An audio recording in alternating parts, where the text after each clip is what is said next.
What's going on, y'all? Blue Falcon here, coming to you with another video. You know, this one is interesting because this is a video of me 8 years ago. Woo, man, I was just looking back at it, and the message is pretty strong. Check it out. All right. Good morning, good afternoon, good evening, citizens of YouTube, Facebook. This is John. All right. Now, this video is only for those who exhibit scholarship.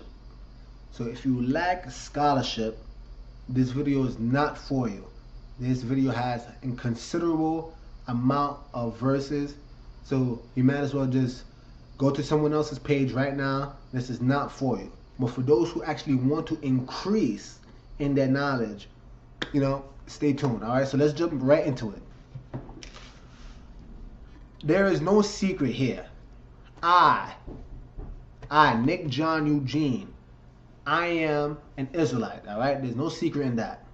Now, I was a Christian. I was born into Catholicism. You know, when my father became a pastor, I was converted to the Pentecostal experience.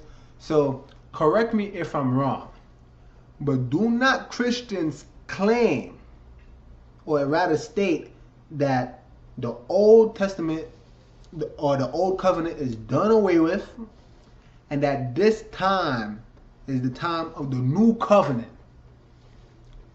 And I have no problem with that statement whatsoever. But do not they also claim that the Old Covenant was with Israel and that the New Covenant is with the Christians? All right? Now, here's my problem. Now, I don't care what anybody has to say. I don't care about your opinion. I don't care about what you have personally set up in your own book of the law. Let's see what the Bible has to say, all right? Let's see what the Bible has to say. So let's get right into it. We're going to go to Jeremiah 31, verse 31, all right? Bear with me as I find some of these verses, all right?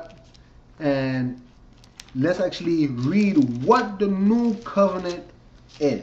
All right, shall we? All right, Jeremiah 31, 31. All right, behold, the days come, saith the Lord, that I will make a new covenant. All right, do you hear this? This is the new covenant. All right, the new covenant that Christians claim to be a part of. All right, so let's hear this. I will make a new covenant with the house of Israel and with the house of Judah. What? Wait, whoa, let's pause. Are you telling me that the new covenant is not with Christians, but with the house of Israel and the house of Judah? So, all right, let's continue. Not according to the covenant that I made with their fathers in the day that I took them by the hand to bring them out of the land of Egypt, which my covenant they break. All right? So this is referring to the so-called Old Covenant that was made with Israel, but they broke that covenant through their disobedience. All right? Which covenant they break, although I was a husband unto them, saith the Lord. But this shall be the covenant that I will make with the house of Israel. You see? So again, despite the fact that Israel broke the covenant, the Old Covenant, this new covenant is still with the house of Israel. And you can go to any translation. I'm reading from the King James. But go to any translation and you're going to see the same thing. The new covenant is not with Christians. All right? It's with the house of Israel. Continuing on in verse 33. After those days, saith the Lord, I will put my law in their inward part and write it in their hearts, and will be their God, and they shall be my people. That's very interesting. All right, and I'm gonna go back into that later in time. All right, so but let's just bear in mind that the new covenant is indeed only with the house of Israel and the house of Judah. It's not with Christians. All right. Now, most of these Christians today are probably going to be like, oh, well, you know, John, you're reading from the Old Testament. All right? Fine. let's go to the New Testament. All right, we can go on to Hebrews 8, and we'll start at 8. All right, shall we? Let's get right into it. All right, Hebrews 8, verse 8. Here's read. For finding fault with them, he saith, behold, the days come, saith the Lord, when I will make a new covenant. The new covenant, all right, with the house of Israel and with the house of Judah. Again, even in the New Testament, they claiming that the new covenant is with the house of Israel and Judah. So what are these Christians claiming? I don't know. I really don't know. Let's continue. Verse 9. Not according to the covenant that I made with their fathers in the days when I took them by the hand to lead them out of the land of Egypt, because they continued not in my covenant, and I regarded them not, saith the Lord. For this is the covenant that I will make with the house of Israel after those days, saith the Lord. I will put my laws into their mind, and I will write them in their hearts, and I will be to them a God, and they shall be to me a people. Do you hear this? If you simply go back and listen to when I read Jeremiah, 31 verse 31 to 33, Hebrews 8 verse 8 to 10 is almost verbatim. So they're talking about the same new covenant. But again, what point am I stressing? That it's made with the house of Israel and the house of Judah. So if you're not from the house of Israel and the house of Judah, this covenant is not for you. Now, let's wait. Let's stop right there, all right? Because now people, Christians, are going to say that, oh, but for God so loved the world that he gave his only begotten son. Christ came to save the whole world. All right, fine. This is what you claim, right? Now, I have here this dictionary app, all right? Now, here's the problem with people today. Because you hear the word world, and without you doing your research on what the word world actually means, you just assume that he's talking about the entire world and all the inhabitants that dwell on the earth, all right? But let's see what the definition of the word world actually is, all right? Let's check this out, all right? Here's one definition. The earth or globe considered as a planet, all right? This is similar to the way the Christians have the Christians' mindset, all right? Here's another definition, all right? Humankind, the human race, humanity.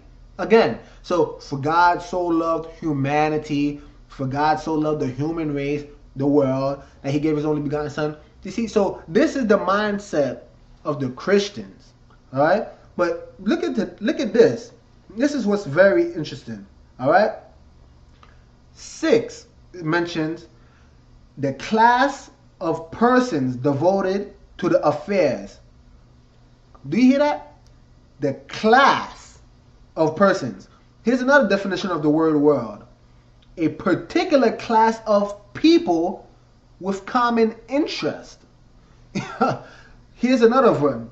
Any sphere or realm or domain. Do you see this? Now, this is the world that was referred to when it was mentioned for God so loved the world. Because you must ask yourself this. Did Christ truly come to save the whole world? Now, I know what Christians are going to say out of, through emotion and according to their opinions. But isn't it funny how Christians claim to follow the Bible, but yet there are certain verses they will never expound or touch upon? All right, here's one verse. All right, let's go to Matthew 15:24. All right, let's read this. All right, you have Matthew 15:24. All right, let's get right into it.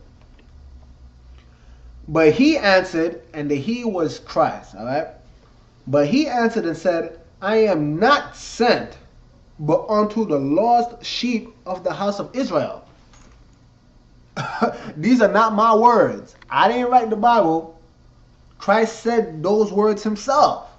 He said, I was not sent but to save the lost sheep of the house of Israel. Again, you see, Christ is defining who he actually came to save.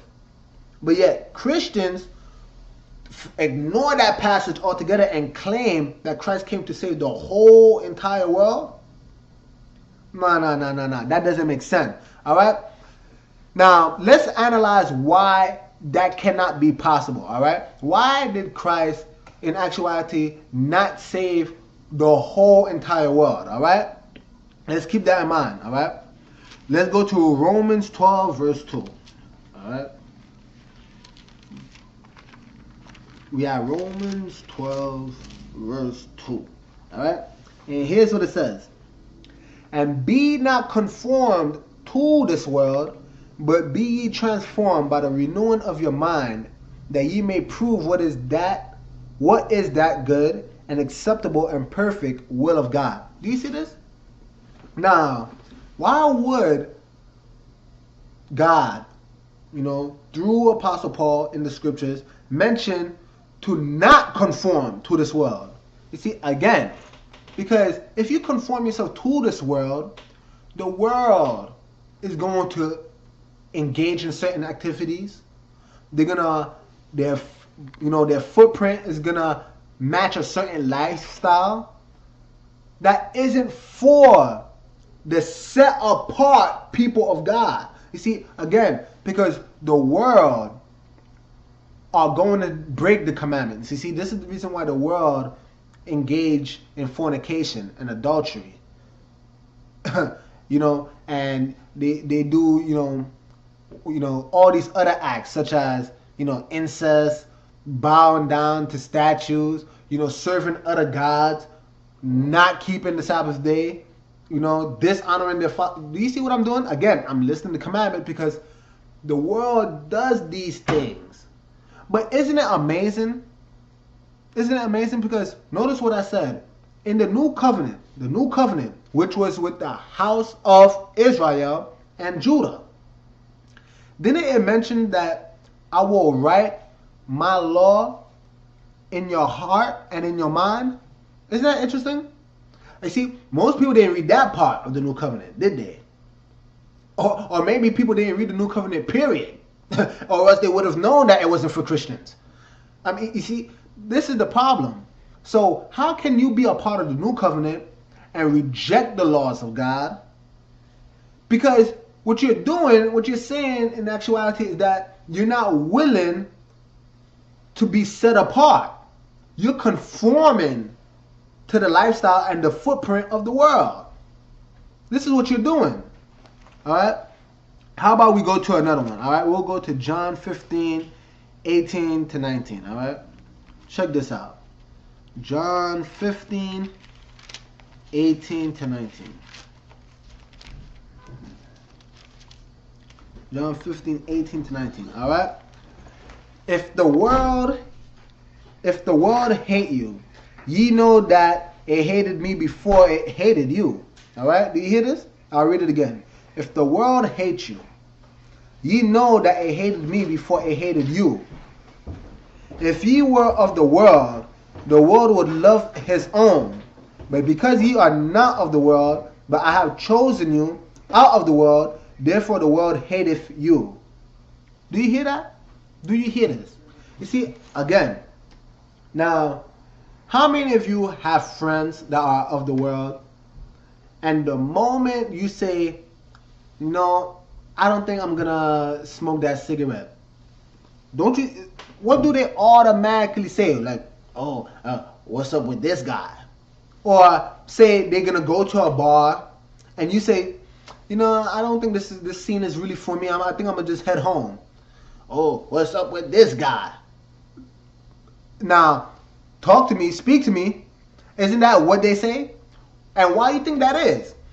Again, because the world have their own form of entertainment that doesn't coincide with what the scriptures have outlined for the believers of God. All right? The Most High Yah. Now, so if you are not hated of the world, that's because you have conformed to the world. That's because you are going to engage in the same activity. So if people go to bars, you're going to go to the bar. If you have, these men dressing up in females' clothing, you're going to see people in the church dressing up in females' clothing. You see? Because there is no partition. There is no separation. You see, the world is all conglomerated with the church in this generation we live in. You see? So, and this is what you have to be aware of. Just look up what the word Catholic actually means. It just means universal. And how universal it is. I mean, isn't it true they are willing to embrace anybody? It doesn't matter, it doesn't matter your background. It doesn't matter about your lifestyle. The whole universe can come in. Oh, for God so loved the world. No. But Christ was sent but to save the lost sheep of Israel. He didn't come to save everybody in this entire world, because everybody, the world, hates him. All right? How about we go to James 4, verse 4? All right? Let's see what that has to say for us. All right?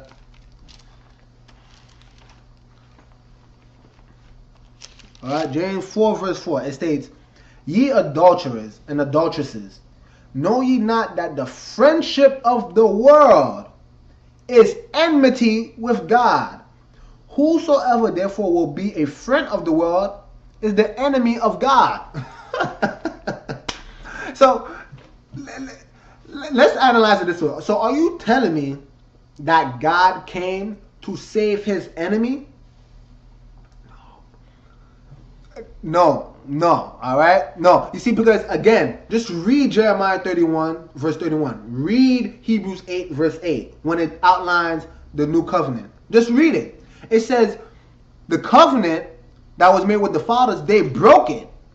Why you think? Just read the scriptures. Why you think they broke it? What did they actually do? Isn't it true that they were engaging in Baal worship? I mean, they were profaning the Sabbath. They were committing adultery. They were bearing false witness against their neighbor. I mean, they were breaking the commandments. They were breaking the laws of the Most High. This is the reason why they became a part of the world. You see, being a part of the world is what caused the covenant to be broken in the first place. So now, why would God, the Most High, Elohim, create a new covenant for you to break the laws again? No. That's not even logical. That's not even logical. And people just got to start using common sense. Oh, man. You can't be friends with the world and be friends with the Most High. It doesn't work that way. All right? Because the moment you're friends with the world, you are not in the new covenant. You are not a part of the new covenant. You are not in the house of Israel and in the house of Judah. All right? How about we go to, I'll end off with this verse, all right? Because this video is getting pretty lengthy. Let's end off with Isaiah 45, verse 17. All right? Let's see what that has to say. Isaiah 45, verse 17. All right? Check this out. So bear in mind, remember I mentioned that what world was referred in John 3:16 when it says, for God so loved the world that he gave his only begotten son. What world was it talking about? Because according to the dictionary, world can mean a particular class of people with common interest. Right? And I already proved that these particular people are not Christians. It was with the house of Israel and the house of Judah. All right? So let's end off with Isaiah 45, verse 17. Check this out. "But Israel shall be saved in the Lord with an everlasting salvation." Now let's stop. But Israel shall be saved. I mean, why are we in this faith to begin with? Isn't it indeed to obtain salvation? I don't care about your denomination. One thing we can all agree upon is that if you're in this walk, is because you want to make it into the kingdom. You want to have eternal rest for your soul. Read this. But Israel shall be saved in the Lord with an everlasting salvation. Doesn't this sound like the same salvation that you Christians are trying to acquire? You know, ye shall not be ashamed nor confounded, world without end. Do you hear that? World without end. Why is that? Because it's only these particular people, this particular world, the world of the Israelites, that shall never end, because they going to enter into the eternal kingdom. Woo! You Christians are sincerely deceived. The new covenant is not with the entire world, and is definitely not for no Christians. It's with the house of Israel and the house of Judah. Now understand this clearly. Let's go back. When Christ says, oh, I wasn't sent but to save the lordship of Israel. I'm an Israelite. I mean, I claimed that in the beginning of this video. I have nothing wrong with that statement. But you Christians, woe unto you. When it says, you know, the new covenant is made with the house of Israel and the house of Judah, in the beginning of the video, I said, I'm an Israelite. But woe unto you. Anyway, I hope this helped, you know, increase in people's understanding of the new covenant. You know, I'll end up with this. Most people are probably thinking that, so what are you saying, John? You know, did God only save, you know, the physical bloodline Israelites? You know, is everyone else doomed? If you want the answer, I'm going to come out with part 2, all right? But who are the Christians anyway? So I hope you guys enjoyed that one. Again, that was me 8 years ago. I was a baby, man. Woo. A complete baby. But, you know, on a serious note, I hope you guys were able to actually receive the message. I know it was quite lengthy, but I think it's something that we ought to talk about, especially in this daytime and hour, because, I mean, when you realize how weak Christianity is, and I'm not here to try to offend nobody, but it's just the truth. You get what I'm saying? And even the scriptures say, have I become your enemy because I tell you the truth? But yeah, you guys, you know, truth be told, it's just the reality. Christianity is completely weak. And this is why men are leaving Christianity by the drone. You get what I'm saying? They just leaving Christianity because they realize there's no representation of masculinity there. And for the men who still manage to actually stay in that mess, it's no wonder why their homes are broken. You know, they constantly pander to the women. It's just a complete utter mess. And I think it's actually quite sad. But again, I really just wanted to reach out to you guys, for those who have the ears to hear. You know, maybe, just maybe, you heard the message. Anyway, with that being said, you guys, Blue Falcon over and out. The message is sent. Jesus is king, y'all. Game to win. Game hard.